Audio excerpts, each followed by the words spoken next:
नमस्कार मुलांनो, आज आपण व्याकरणाचा अभ्यास करणार आहोत. त्या अगोदर या गोष्टी समजून घ्या. पाठ्यपुस्तक तयार करताना साधारणतः 4 गोष्टी विचारात घेतल्या जातात आणि त्यांचा अभ्यास आपल्याला पाठ्यपुस्तकामध्ये करावा लागतो. पहिला भाग आहे गद्य, दुसरा भाग आहे पद्य, तिसरा आहे व्याकरण आणि चौथा भाग लेखनाचा असतो. गद्यामध्ये आपण पाठांचा म्हणजे धड्यांचा अभ्यास करतो. वेगवेगळ्या लेखकांनी आपले विचार धड्यामध्ये मांडलेले असतात. दुसरा भाग हा पद्याचा आहे. पद्यामध्ये आपण कवितांचा अभ्यास करतो, त्या चालीमध्ये म्हणतो. वेगवेगळ्या कवींनी शब्दांची सुंदर गुंफण यामध्ये केलेली असते. तिसरा भाग हा व्याकरणाचा आहे. व्याकरण म्हणजे भाषा शुद्ध करणाऱ्या शास्त्राला व्याकरण म्हणतात.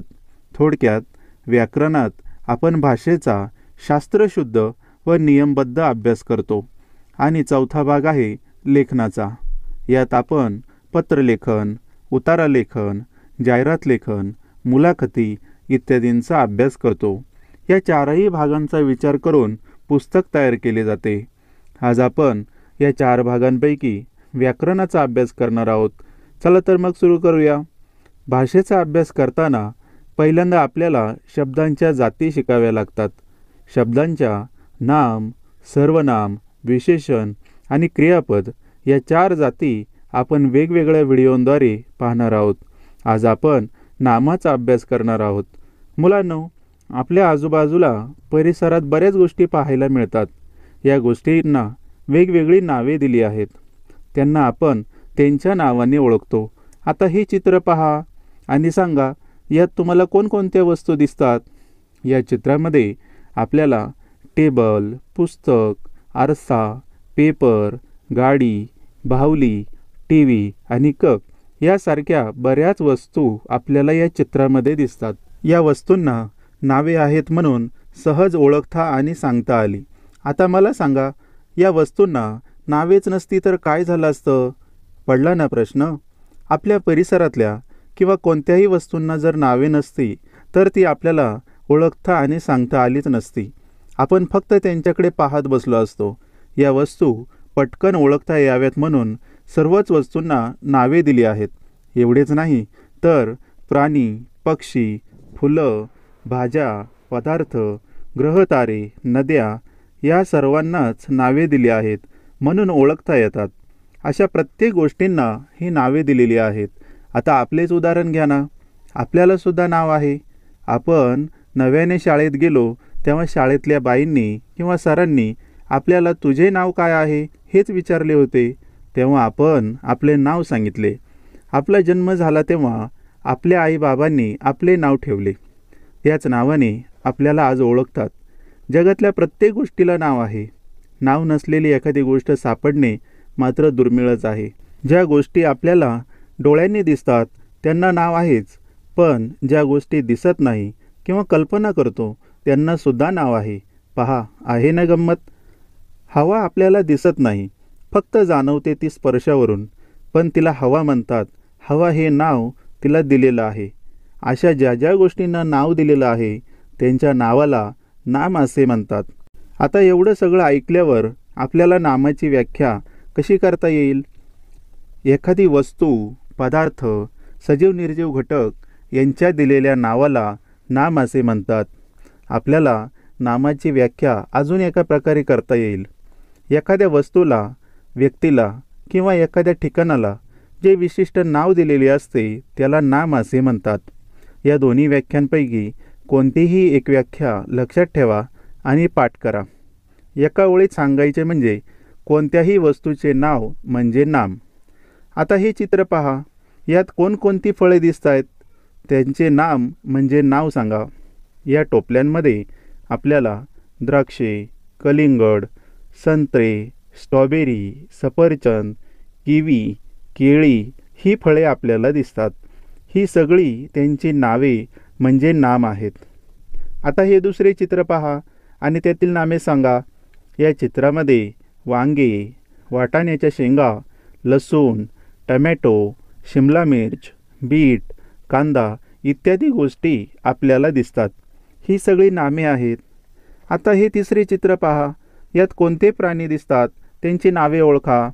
या चित्रामध्ये आपल्याला गेंडा, हत्ती, पानघोडा, जिराफ, झेब्रा, सिंह इत्यादी बरेच प्राणी आपल्याला दिसतात. ही सगळी नामे आहेत. एकंदरीत नाम म्हणजे काय हे तुम्हाला नक्की माहीत झाले असेल. आता जशी चित्राद्वारे आपण नामे पाहिली तशी तुम्हाला माहीत असलेल्या नामांची यादी करायची आहे. आता फळ्यावर पहा.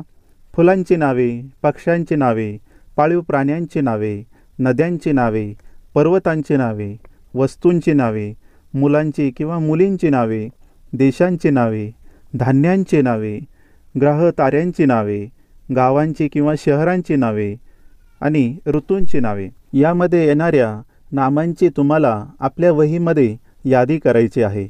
आता आपण काही महत्त्वाच्या नामांची माहिती पाहूया. पहिलं आहे काल्पनिक नावे. काल्पनिक म्हणजे व्यक्तीच्या कल्पनेतून तयार झालेल्या गोष्टी. या गोष्टी प्रत्यक्षात अस्तित्वात नसतात, त्यामुळे आपल्याला त्या डोळ्यांनी दिसत नाही.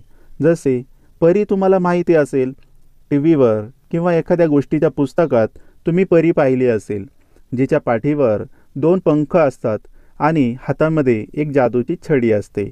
परी प्रत्यक्षात अस्तित्वात नाही, ती व्यक्तीच्या कल्पनेतून तयार झालेली आहे. तसेच राक्षस, देवदूत, स्वर्ग, अमृत इत्यादी सर्व ती आहेत आणि ही सर्व नामे आहेत. गुणांची नावे. गुण हे प्रत्येक व्यक्तीमध्ये दडलेले असतात. ते आपल्याला आपण पाहिलेल्या इतर नामांसारखे दिसत नाही, पण गुण हे आपल्याला माणसाच्या स्वभावातून आणि त्यांच्या वागण्या बोलण्यातून जाणवतात. अशा सर्व गुणांचा समावेश नामामध्ये होतो. उदाहरणार्थ सुंदरता, स्वच्छता, दयाळूपणा, शौर्य, नम्रता, खोडकरपणा, इमानदार इत्यादी सर्व गुण ही नामे आहेत. तिसरं आहे मनाच्या स्थितींची नावे. अनेक चांगल्या वाईट गोष्टींचा परिणाम माणसाच्या मनावर होतो. चांगल्या गोष्टीमुळे माणूस आनंदित होतो, तर वाईट गोष्टींमुळे त्याच्या मनातील भावना या दुखावल्या जातात. यातून त्याच्या मनाची स्थिती तयार होत असते. जसे आनंद, कौतुक, दुःख, ममता, हास्य इत्यादी मानवी मनाच्या स्थिती आहेत. ही सर्व नामे आहेत. आता तुम्हाला नाम म्हणजे काय हे चांगले समजले असेल. आता आपण काही प्रश्नोत्तरे पाहूया. पहिला प्रश्न आहे खालील वाक्यातील नामे ओळखा. यातील पहिलं वाक्य आहे केवढा मोठा हत्ती होता तो. या वाक्यामध्ये कोणते नाम आहे ते ओळखा. बरोबर, या वाक्यामध्ये हत्ती हे नाम आहे, कारण ते एका प्राण्याचे नाव आहे. आता दुसरे वाक्य पहा. उथळ पाणी फार खळखळाट करते. आता या वाक्यातील नाम ओळखा. बरोबर, या वाक्यात पाणी हे नाम आहे. आता तिसरे वाक्य पहा. तिसरं वाक्य आहे काय छान हवा पडली आहे. या वाक्यातील नाम ओळखा. बरोबर, या वाक्यामध्ये हवा हे नाम आहे, कारण हवा हे न दिसणाऱ्या वस्तूचे नाव आहे. सर्वांनी बरोबर उत्तरे दिली. आता दुसरा प्रश्न प्रकार पाहू. खाली काही शब्दांचे गट दिले आहेत. ते पाहून त्यात कोणता शब्द नाम आहे हे ओळखा आणि त्याभोवती वर्तुळ करा. आता या गटातील नाम ओळखा. यात पहिला शब्द आहे चपळ, दुसरा शब्द आहे वरून, तिसरा आहे नाही आणि चौथा आहे चपळता. आता यातील नाम ओळखा. बरोबर, यात चपळता हा शब्द नाम आहे, कारण चपळता हा गुण आहे, तर चपळ हा शब्द विशेषण आहे. आता दुसरा गट पहा. पहिला शब्द आहे अफाट, दुसरा शब्द आहे अभ्यास, तिसरा आहे खाली आणि चौथा आहे आणि. या शब्दातील नाम ओळखून गोल करा. बरोबर, या गटामध्ये अभ्यास हा शब्द नाम आहे. आता तिसरा गट पहा. पहिला शब्द आहे धीट, दुसरा शब्द आहे मोठा, तिसरा शब्द आहे उंच आणि चौथा शब्द आहे राक्षस. या गटातील नाम ओळखा. बरोबर, या गटामध्ये राक्षस हा शब्द नाम आहे, कारण ते काल्पनिक नाव आहे. मुलांनो, प्रत्येक वेळी वाक्यामध्ये एकच नाम येते असे नाही, तर कधीकधी वाक्यामध्ये एकापेक्षा जास्त नामेसुद्धा येऊ शकतात. आता पुढील प्रश्न प्रकारावरून तुम्हाला हे समजेल. आता खालील वाक्यातील नामे ओळखा. पहिलं वाक्य आहे, साखर घातल्याने दुधाची गोडी वाढते. या वाक्यातील नामे ओळखा. बरोबर सांगितलं. या वाक्यामध्ये 3 नामे आलेली आहेत. पहिलं नाम आहे साखर, दुसरं आहे दूध आणि तिसरं नाम आहे गोडी. आता दुसरे वाक्य पहा. धैर्य व शौर्य हे 2 गुण महत्त्वाचे आहेत. या वाक्यातील नामे ओळखा. बरोबर. या वाक्यामध्ये 2 नामे आलेली आहेत. पहिलं नाम आहे धैर्य आणि दुसरं आहे शौर्य. तिसरं वाक्य आहे बैल व रेडा हे शेतकऱ्याला उपयुक्त प्राणी आहेत. या वाक्यातील नाम ओळखा. बरोबर. या वाक्यामध्ये 4 नामं आलेली आहेत. पहिलं नाम आहे बैल, दुसरं आहे रेडा, तिसरं नाम आहे शेतकरी आणि चौथं नाम आहे प्राणी. अशा प्रकारच्या वाक्यांमध्ये एकापेक्षा जास्त नामे हे येऊ शकतात. मुलांनो, या ठिकाणी आपला हा पाठ संपत आहे.